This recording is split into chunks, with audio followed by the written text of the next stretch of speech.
Good morning. तर आपण कालचा वर्कआउट बघितला होता लॉंग रनिंग केल्याने काय काय बेनिफिट होते आणि आजचं कालचा वर्कआउट आपण कंप्लीट केला. तर आज आपण बघणार आहे लॅडर वर्कआउट कसा करायचा आणि त्यांनी काय काय बेनिफिट होते ते आज आपण बघू. तर चला आपण पहिले वॉर्मअप करून घेऊ, मग पुढचं शेड्यूल बघू. चला.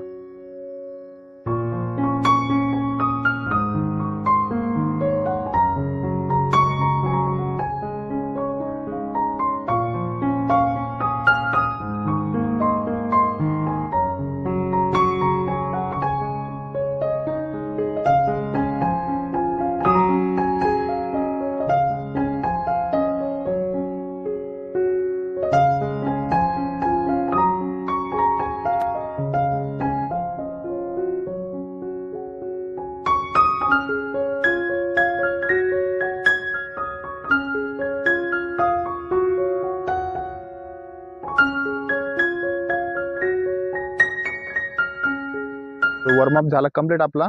तर आज आपण बघणार आहे लॅडर वर्कआउटने काय काय प्रॉब्लेम सॉल्व्ह होते, काय काय नाही ते आज बघणार आहे आपण. लॅडर वर्कआउटने जे नवीन असते बिगनर त्यांनी लॅडर वर्कआउट केलं पाहिजेत, कारण की पायाची स्टेप रनिंग करताना एकसारखी सेम पडते.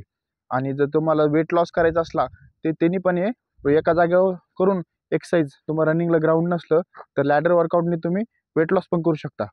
ह्या 2-3 गोष्टी सॉल्व्ह होते. पण लॅडर वर्कआउटने एक रिदम पडतो रनिंग करताना, एक सेम स्टेप पडती. फूट आपलं लेग पाय आपण जेव्हा 1600 वरतो किंवा 100 वरतो तेव्हा एकदम जास्त स्पीड निवडत असलो त्या टायमाला काय होते, पाय असे झिगझॅग पडते आपले. हे पाय पडत नाही स्पीड वाढली तरी, आणि एक रिदम पडतो. त्याच्यामुळे हे लॅडर वर्कआउट कंपल्सरी हप्त्यातून एकदा तरी लॅडर वर्कआउट केलं पाहिजे, कारण की त्यांनी रिदम बसतो. तर आपण हे नॉर्मल स्टार्टिंगला करू राहिलो, त्याच्यानंतर एक्स्ट्रा स्टेप आहे त्याचे 8-10 प्रकार लॅडर वर्कआउटचे, ते आपण बघू. तर आता सध्याला महिनाभर अजून स्लो करू आपण. ठीक आहे, चला आपण रनिंग कंप्लीट करू.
आपण लॅडर वर्कआउटचे बेनिफिट काय काय, तर आज बेनिफिट बघू. तर पहिला बेनिफिट आहे आपली पायची पोझिशन बरोबर पडती, दुसरी हँड पोझिशन, तिसरी पायाची, परत पायाची जे रनिंग करताना एकसारखी स्टेप पडती ती ओके होती. परत तुमचा वेट लॉस होतो, अजून एक तुमचा स्टॅमिना वाढतो, परत तुमची बॉडी बॅलन्स राहते रनिंग करताना. या 5-6 गोष्टी तुम्ही लॅडर वर्कआउट केली ना तर ह्याने परफॉर्मन्स चांगला होतो. ह्या बेनिफिट होते रनिंग करताना. त्याच्यामुळं लॅडर वर्कआउट हप्त्यातून किंवा 2 ते 3 वेळेस करणं फिक्स असतं. ह्याने स्टॅमिना वाढतो, आणि एखाद्या दिवस तुमची रनिंग काही बाय चान्स नाही झाली तर लॅडर वर्कआउट केलं तर त्यांनी तुमची रनिंग पण कव्हर होऊन जाते. तर हे बेनिफिट आहे. चला बघू लॅडर वर्कआउट.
वर्कआउट कंप्लीट झाला आपला. तर लॅडर वर्कआउटमध्ये आपण 2 सेट मारले, इन आउट आणि शफल. इन आउटमध्ये पण इन आउटचे आणि शफलचे कमीत कमी 1-1 मिनिटाचे 1 सेट मारायचा असा. तसे आपण बिगिनर आहे म्हणून 5-5 सेट मारले. तर आज जसं जसं वर्कआउट वाढला तुमचा तसं तसं तुम्ही जास्त सेट मारू शकते. तर आजचा वर्कआउट आपला क्लोज झाला. तर आपण बघू वॉर्मअप स्ट्रेचिंग करू आणि एक्सरसाइज खतम करू आजची.